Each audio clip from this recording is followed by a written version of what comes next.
सावन के महीने में कुछ ना कुछ तो मीठा बनता ही है क्योंकि तीज रक्षाबंधन त्योहारों का महीना है। तो आज मैं लेके आई हूँ यूनिक से मीठे की रेसिपी, जिसे बनाना तो बहुत ही आसान है और खाने में भी बहुत ही लाजवाब और टेस्टी बनता है। तो चलिए फटाफट इस मीठे को बनाना शुरू करते हैं। उससे पहले आपसे छोटी सी रिक्वेस्ट है, आप हमारे चैनल पर नए हैं तो चैनल को सब्सक्राइब जरूर करें। तो ये मीठा बनाने के लिए एक बाउल में मैंने लिया है 2 कप मैदा। इस मिठाई पे बिल्कुल मार्केट जैसा टेक्सचर लाने के लिए हम इसे बनाएंगे मैदे से। अब मैदे में थोड़ा थोड़ा सा पानी डालते हुए हमें इसे टाइट सा आटा गूंथना है। ध्यान रहे पानी एक साथ ना डालें, जितनी ज़रूरत हो उस हिसाब से आपको थोड़ा थोड़ा पानी डालते हुए आटा गूंथना है। आटे को इस तरीके से जोड़ लगा लगा के अच्छे से आपको मुलायम सॉफ्ट कर लेना है, ताकि इसमें एक भी बिल्कुल भी क्रैक्स ना रहे। अच्छे से 2 से 3 मिनट तक आटे को इस तरीके से गूंथने के बाद इसकी एक गोल सी लोई बना लेनी है और ढक्कन लगा के 10 से 15 मिनट के लिए इस डो को रख देना है, ताकि ये अच्छे से सेट हो जाए। दूसरी तरफ मैंने एक ले लिया है बड़ा बर्तन। इस मिठाई बनाने के लिए हमें बड़े बर्तन की ज़रूरत होगी, जैसे प्लेट, थाली या परात, आप कुछ भी ले सकते हैं। अब आटे को मैंने रख लिया है इस थाली में और घी से अच्छे से थाली को ग्रीस कर लेना है, ताकि ये बिल्कुल भी चिपके ना। अब इस आटे को इस तरीके से फिर से आपको गूंथना है, जोड़ लगा लगा के बिल्कुल सॉफ्ट मुलायम कर लेना है, ताकि ये मिठाई की एक एक रस से अच्छे से खुल जाए और दिखने में, खाने में बहुत ही सॉफ्ट बनेगी। जितना आप आटे को अच्छे से गूँथेंगे उतनी ये मिठाई बिल्कुल परफेक्ट बनेगी। तो आटे को इस तरीके से आपको गूँथ के और चाकू से 4 भागों में कट कर लेना है और फिर से इसे चारों भागों को एक जगह कर से और फिर से आपको इस तरीके से वापस इसे गूँथना है। वापस आपको इस तरीके से चाकू से कट कर लेना है और एक के ऊपर एक दूसरी परत रख के और फिर से इस तरीके से आपको गूँथते रहना है। यही प्रोसेस आपको 5 से 7 बार करनी है, ताकि आटा बिल्कुल सॉफ्ट हो जाए और बिल्कुल मुलायम सा हो जाए। तो इसी तरीके से जोड़ लगा लगा के आपको आटे को अच्छे से गूँथते रहना है और चाकू से बार बार कट करके और इसी तरीके से वापस मिक्स करते रहना है। ये प्रोसेस मैंने 8 बार की है। इससे आटा बिल्कुल सॉफ्ट और मुलायम हो जाता है। जितना आप आटे को अच्छे से गूँथेंगे उतनी आपकी मिठाई परफेक्ट बनेगी। अब जब अच्छे से आटा सॉफ्ट हो जाए तो आटे को इस तरीके से आपको इकट्ठा कर लेना है और फिर से एक गोल लोई बना लेनी है। देखिए कितना सॉफ्ट और मुलायम हो गया है, आटा बिल्कुल सॉफ्ट हो जाता है। एक इस तरीके से गोल सी बॉल सी लोई बना लेनी है। अब इसको रख के और 2 चम्मच घी से हमें आटे को अच्छे से ग्रीस कर लेना है। घी आपको इस तरीके से थोड़ा सा मेल्ट रहे ना, वही घी लेना है, बिल्कुल मेल्टेड गर्म घी का यूज नहीं करना है। अब आटे को अच्छे से घी से ग्रीस कर देना है और 5 मिनट के लिए फिर से रेस्ट पे छोड़ देना है, ताकि ये और भी सॉफ्ट और मुलायम हो जाए। अच्छे से ग्रीस कर देना है और बिना ढक्कन लगाए छोड़ देना है, ताकि थोड़ी आटे में हवा भी लगती रहे। तो 5 मिनट देखिए, आटा 5 मिनट बाद अच्छे से सेट हो गया है। तो चाकू से मैंने आटे को इस तरीके से डो को 4 भागों में कट कर लिया है और इन 4 भागों की इस तरीके से लोइयाँ बना लेनी है। ध्यान ये रखना है लोइयों में क्रैक्स बिल्कुल भी ना हो। तो आपने जैसे कट किया है ठीक उसी तरीके से आपको घुमाते हुए इसकी लोई बना लेनी है और ऊपर से आपको घी लगा लेना है, बिल्कुल चिकना कर देना है। तो इसी तरीके से मैंने चारों लोइयाँ बना के तैयार कर ली है। तब तक फ्रेंड्स आप हमारे चैनल पे नए हैं तो चैनल को सब्सक्राइब जरूर करें और बेल आइकन को जरूर दबाएं, ताकि चैनल पे कोई भी नई रेसिपी का वीडियो अपलोड हो तो उसकी नोटिफिकेशन सबसे पहले आप तक पहुँचे। तो देखिए इसी तरीके से मैंने चारों लोई बना लिए हैं। अब इस तरीके से लोई में आपको बीच में छेद करना है, होल करना है, क्योंकि हम आज जो मिठाई बना रहे हैं वो बिल्कुल यूनिक और स्पेशल तरीके की बनेगी और खाने में तो ये बहुत ही लाजवाब बनती है।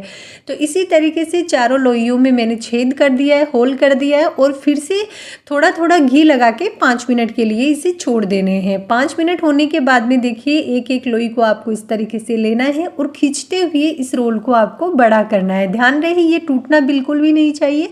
घी लगाते रहना है हाथों को और लोई को अच्छे से चिकना करते रहना है और खींचते हुए आटे को आपको इस तरीके से इसे थोड़ा सा बड़ा रोल बनाना है।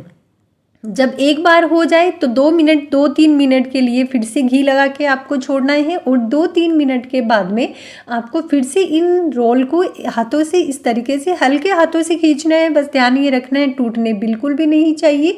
इस रेसिपी में थोड़ा घी का यूज होता है क्योंकि ये टूटे ना, इस तरीके से बार बार आपको रोल को चिकना करना होता है। यहाँ आपको ऑयल का बिल्कुल भी यूज नहीं करना है, घी से ही आटे को आपको चिकना करना है। फिर से आपको एक रोल को लेना है और इस तरीके से हल्के हाथों से खींचते जाना है और जब रोल बड़ा हो जाता है तो इसे इस तरीके से फोल्ड कर लेना है। देखिए कितना खींचते खींचते बड़ा हो गया है, फोल्ड कर लिया है, फिर से रख दिया है और दूसरे रोल को भी ठीक सेम प्रोसेस से हमें खींचते हुए बड़ा करके और डबल कर लेना है। यही प्रोसेस आपको बार बार करनी है और जब तक करनी है जब तक इसके बिल्कुल पतले से रेसे ना हो जाए।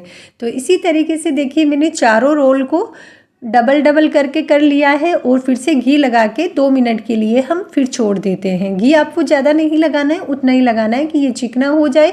और जो पहले हमने रोल किया था फिर उसको वापस ले लेते हैं और ठीक इसी तरीके से धीरे धीरे खींचते हुए इसको फिर से बड़ा करना है और फिर से फोल्ड करना है। यही प्रोसेस आपको बार बार तब तक करनी है जब तक इस डो के रेसे बिल्कुल तार जैसे धागे जितने पतले ना हो जाए। जितने आप अच्छे से धागे पतले करेंगे उतनी ये मिठाई बिल्कुल परफेक्ट बनेगी। तो इसी तरीके से हमने सारे जो 4 लोइयाँ बनाई हैं उनकी इसी तरीके से हल्के हल्के हाथों से घी लगाते हुए खींचते हुए पतले पतले रैसे बनाने, फिर से फोल्ड करने। आप एक लोई से भी बना सकते हैं पर एक लोई से इतना बड़ा बन जाता है कि थोड़ा वीडियो शूट करने में प्रॉब्लम होती है और उसके लिए बहुत बड़ा बर्तन या बहुत बड़ी स्पेस चाहिए। तो आपको इसी तरीके से देखिए मैंने कितने पतले पतले रैसे कर लिए। कम से कम मैंने 50 से 60 बार इसको फोल्ड किया है तब जाके इसके इतने पतले रैसे बने। अभी भी मुझे थोड़े मोटे लग रहे हैं तो मैं घी लगा के और फिर से इनको इस तरीके से हल्के हल्के हाथों से खींचते रहना है और फिर फोल्ड करते रहना है। यही प्रोसेस मैंने बता दी। कम से कम आपको 80 के करीब बार आप अगर इसको फोल्ड करते हैं तब इसके जाके बिल्कुल धागे जितने पतले रैसे होते हैं। बस रैसे टूटने नहीं चाहिए, इस बात का आपको ध्यान रखना है। हल्के हाथों से आप खींचेंगे तो ये बिल्कुल भी नहीं टूटता है कि डो इतना सॉफ्ट और नरम हो जाता है कि टूटता बिल्कुल भी नहीं है। तो सेम प्रोसेस से मैंने सारे चारों लोइयों को इसी तरीके से खींचते हुए पतले पतले से बिल्कुल रैसे हो गए। धागे जितने थे उतने मैंने इसके कर लिए हैं। अब इसकी इस तरीके से फोल्ड करके हमें लोई जैसा बना लेना है। अब मैं आपको बिल्कुल पास से दिखाती हूँ। देखिए इसमें कितने पतले रेसे हो गई है। चारों लोइयों को रख दिया है। दूसरी तरफ मैंने गैस पे ऑयल गर्म होने के लिए रख दिया है। आप चाहे तो घी में भी फ्राई कर सकते हैं, लेकिन ध्यान ये रखना है ऑयल बिल्कुल लो टू मीडियम हल्का सा गर्म होना चाहिए। हल्के गर्म ऑयल में आपको इन्हें फ्राई करना है। जितने हल्के गर्म ऑयल में लो टू मीडियम पे आराम से इन्हें फ्राई करेंगे उतने ही इनके रेसे खुलेंगे और ये बिल्कुल एक एक रेसे खुल के अलग हो जाएंगे। बस ऑयल में डालते ही आपको इनको टच नहीं करना है। 2-3 मिनट जब हल्के से फ्राई हो जाए उसके बाद इस तरीके से पलट देना है। जब दूसरी साइड से भी 2-3 मिनट के लिए ये पक जाए तो फिर दूसरी साइड से आपको वापस पलट देना है। यही प्रोसेस आपको 4 से 5 बार करते हुए अच्छे से इनको तब तक फ्राई करना है जब तक इनके एक एक रेसे बिल्कुल अलग अलग ना हो जाए। जितने आराम से फ्राई करेंगे उतने ही इनके रेसे बिल्कुल अलग अलग खुल जाएंगे, क्योंकि हमने इसको कितनी बार फोल्ड किया है उतने सारे रेसे इसके खुलने चाहिए। हाई फ्लेम पे करेंगे तो ये बिल्कुल नहीं होगा, जल जाएंगे और एक जगह चिपक जाएंगे। तो देखिए मैं आपको दिखाती हूँ किस तरीके से जैसे जैसे फ्राई हो रहे हैं इनके एक एक रेसे अलग अलग होने लग जाते हैं।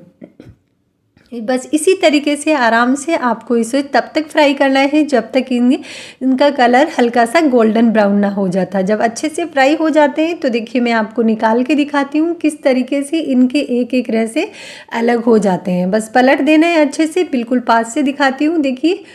और आप चाहे तो टूथ पिन से या किसी नुकीली चीज़ से अगर बीच में आपको लगे कच्चे तो आप इस तरीके से जगह भी बना सकते हैं। बिल्कुल पास से निकाल के दिखाती हूँ। देखिए किस तरीके से कितना बढ़िया सुंदर कलर आया है और एक एक धागे जैसा रेसा इनका खुल गया है। बस इसी तरीके से इनको फ्राई कर लेना है। अब सारा जो एक्स्ट्रा ऑयल है वो हमें निकाल के और इन्हें हम निकाल लेते हैं दूसरी प्लेट में। तो इसी तरीके से सारी मिठाई को हमें निकाल लेना है अलग प्लेट में और सारा टिश्यू पेपर या किसी कॉटन के कपड़े पे निकाल लेना है ताकि इनका जो भी एक्स्ट्रा ऑयल हो वो सारा निकल जाए। इसी तरीके से सारी मिठाई को हमने फ्राई कर लेना है और प्लेट में निकाल के मैं आपको दिखाती हूँ। देखिए कितनी अच्छे से ये बढ़िया फ्राई हुई है। थोड़ी लाइट चली गई है तो थोड़ा कलर का डिफरेंट लग रहा है, क्योंकि मैं फ़ोन की लाइट से ही ये वीडियो शूट कर रही हूँ। तो देखिए कितने बढ़िया इनके एक एक रेसे खुल गए हैं और अंदर तक ये अच्छे से पक भी गए हैं। कलर देखिए कितना बढ़िया प्यारा गोल्डन ब्राउन कलर आया है। अब इस मिठाई को हम रख देते हैं साइड में ताकि इसका जो भी एक्स्ट्रा ऑयल है वो निकल जाए जाली या किसी कॉटन के कपड़े या टिश्यू पेपर पर, और तब तक बनाते हैं इसके लिए मिठाई। सॉरी चाशनी। तो चाशनी बनाने के लिए एक पतीले में मैंने लिया है 2 कटोरी चीनी और 2 कटोरी ही पानी। जितना चीनी लेना है उतनी ही मात्रा में आपको पानी लेना है और चीनी को अच्छे से मिक्स कर देना है ताकि चीनी जल्दी से मेल्ट हो जाए। और जब चीनी में उबाल आ जाता है तो इसको 3 से 4 मिनट तक तब तक पकाना है जब तक इस चाशनी में एक तार ना बन जाए। इस मिठाई के लिए हमें एक तार की चाशनी चाहिए, तो आपको 5 से 6 मिनट तक पकानी है जब तक चाशनी हल्की सी गाढ़ी हो जाए। और जब गाढ़ी हो जाती है तो आपको इस तरीके से उंगली से चेक कर लेना है। देखिए ऐसे तार बनने लग जाए, इसका मतलब चाशनी अच्छे से परफेक्ट ये पक चुकी है। गैस को बंद कर देना है और गरम गरम चाशनी में ये मिठाई को हमें इस तरीके से डाल देना है ताकि ये अच्छे से चाशनी को पी लेगी। और चाशनी को जब ये मिठाई और भी चाशनी को पिएगी तो इसके एक एक तार और भी अलग अलग होके खिल जाएंगे और अंदर से ये बिल्कुल सॉफ्ट हो जाएगी और बिल्कुल मुलायम हो जाएगी। देखिए जैसे ही चाशनी में डीप हो रही है इसका हल्का सा कलर चेंज हो जाता है और इसके जो तार 1-2 रह जाते हैं वो बिल्कुल चाशनी में जाते ही अलग अलग हो जाते हैं। बस 15 से 20 मिनट के लिए इस मिठाई को चाशनी में छोड़ देना है इसी तरीके से ताकि ये अच्छे से चाशनी को पी ले। और 15 मिनट बाद सर्व करते हैं ये बहुत ही स्पेशल टेस्टी यूनिक सी मिठाई जो खाने में बहुत ही लाजवाब और टेस्टी रहती है। तो इस बार सावन में तीज, रक्षाबंधन या किसी भी त्यौहार पे आप भी ये मिठाई बना के अपने घर में सबको खिलाइए, बहुत ही पसंद आएगी। और खाने में तो इतनी लाजवाब टेस्टी लगती है कि एक बार आपने बना ली तो हर बार आपके घर में यही मिठाई बनेगी। और बनाने में भी बहुत ही आसान है, सिंपल, सिर्फ मैदे से बन के तैयार हो जाती है और ज़्यादा वक्त भी नहीं लगता। तो ये मिठाई की रेसिपी आपको कैसी लगी कमेंट करके ज़रूर बताना। रेसिपी वीडियो जरा सी भी अच्छी लगी हो, मेहनत अच्छी लगी हो तो वीडियो को लाइक और चैनल को सब्सक्राइब करना बिल्कुल ना भूलें। तो देखिए मैं आपको बिल्कुल पास से दिखाती हूँ। चाशनी पीने के बाद में इसके एक एक तार इस तरीके से खुल जाते हैं, बिल्कुल से जो सुतई फेनी होती है उसकी तरह। राजस्थान में सुतई फेनी भी बहुत प्रसिद्ध है, ठीक उसी तरीके से ये इसे मैंने बनाया है। तो है ना बहुत ही लाजवाब टेस्टी, मुंह में घुल जाने वाली ये मिठाई। तो आप भी इसे ज़रूर ट्राई करना और रेसिपी वीडियो कैसी लगी है वो भी कमेंट करके ज़रूर बताना। मिलते हैं नई रेसिपी और नए वीडियो के साथ, तब तक आप वीडियो को लाइक और चैनल को सब्सक्राइब करना बिल्कुल ना भूलें और बेल आइकन को भी ज़रूर दबाएं ताकि जब भी चैनल पे कोई भी नई रेसिपी का वीडियो